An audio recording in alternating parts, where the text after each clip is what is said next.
The sun rose over Highway 41, shining on the old diner called Rusty's Grill, a place where travelers, truckers, and locals grabbed breakfast. Behind the counter moved Emily Carter, a quiet 35-year-old waitress. Her dark hair tied back, sleeves tugged low, trying to hide the scars trailing from her neck down to her arm. But no matter how she dressed, the scars were hard to miss, and even harder for others to ignore. Most whispered stories, car crash, kitchen fire, some even crueler guesses. But no one knew the truth. 3 years ago, Emily had been Sergeant Emily Carter, a combat medic in the Army. Her scars? A brutal reminder of the day she shielded a wounded soldier from an IED blast in Iraq, saving his life but ending her military career. Now she served coffee and pancakes at Rusty's, keeping her past hidden. The regulars respected her work but never asked questions.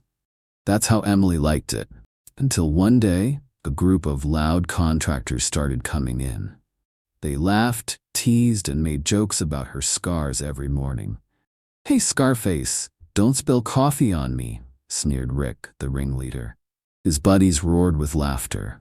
Emily ignored them, kept her face blank. She had faced worse in combat. These bullies weren't worth her pride. But her scars and their cruelty weren't invisible.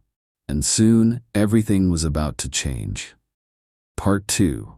The Stranger Who Knew Her. That same morning, the diner door chimed as a tall man in faded jeans and a veteran's cap walked in.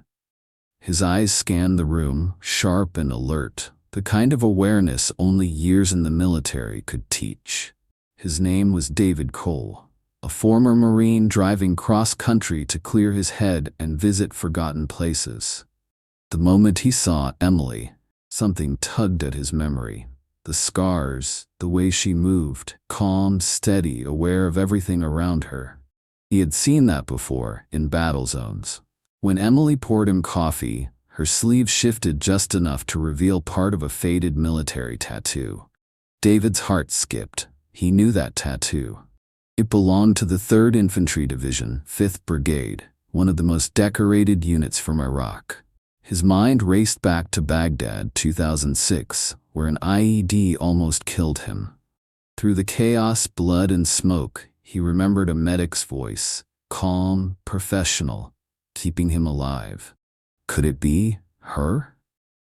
While David watched, Rick and his buddies ramped up their harassment. "Frankenstein," Rick shouted, "move faster, Scarface, or my eggs'll be cold." Emily stayed silent, but David's jaw clenched. He couldn't stand bullies, especially ones mocking someone they didn't understand. But when the small child at the next table looked at Emily and asked, "Did it hurt?" her quiet reply changed everything. "Not as much as being forgotten," Emily answered softly. And that's when David knew he had found the medic who saved his life. David stood up, his heart pounding.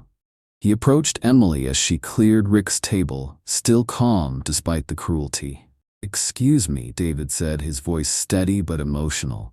"That tattoo, 3rd to 5th Infantry, Iraq?" Emily froze. Her carefully guarded secret hung in the air. Reluctantly, she nodded. "2 tours, medic." David's eyes widened. His voice cracked. "Baghdad, 2006, Rope, Michigan. You were the medic who saved me." The diner fell silent. Forks paused midair. Conversations stopped. Even Rick and his crew quieted down. Emily searched David's face. Slowly, recognition flickered. "You had shrapnel in your chest? You kept asking about your squad," she whispered. David's eyes welled up. "They all made it home. Because of you." The entire diner listened in stunned silence as David removed his cap and held it over his heart. "Thank you for my life, Sergeant Carter." Rick's group looked like they'd been slapped. The people they'd mocked and laughed at was a decorated veteran? A hero? Emily tried to deflect, her voice soft. "I was just doing my job."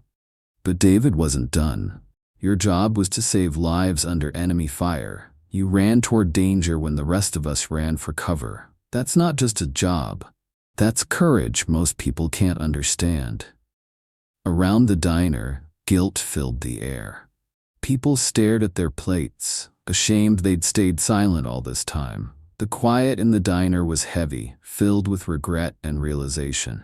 An elderly couple stood first. The husband removed his cap, his voice trembling. "Thank you for your service, Sergeant." Others followed.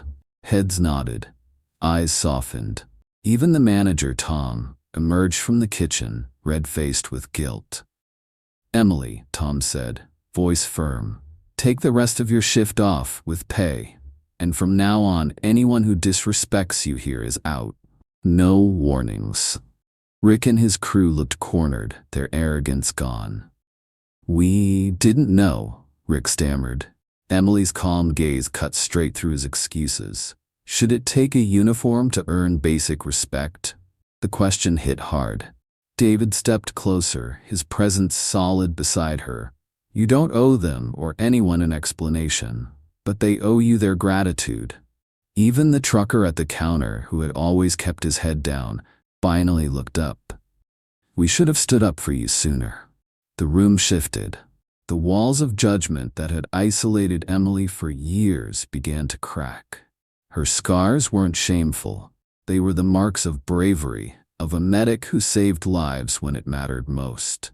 For the first time in 3 years, Emily Carter wasn't invisible. She was seen and respected. In the weeks that followed, everything changed for Emily Carter. The story of the quiet waitress, who was actually a decorated Army medic, spread fast.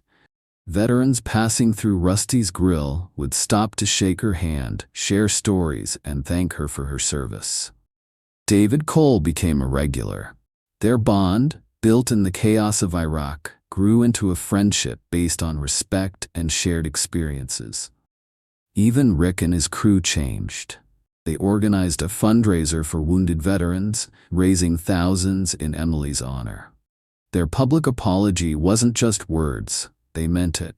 The diner transformed too. Tom put up a Veterans Eat Free sign on holidays and started a wall of honor featuring photos of local heroes, including Emily.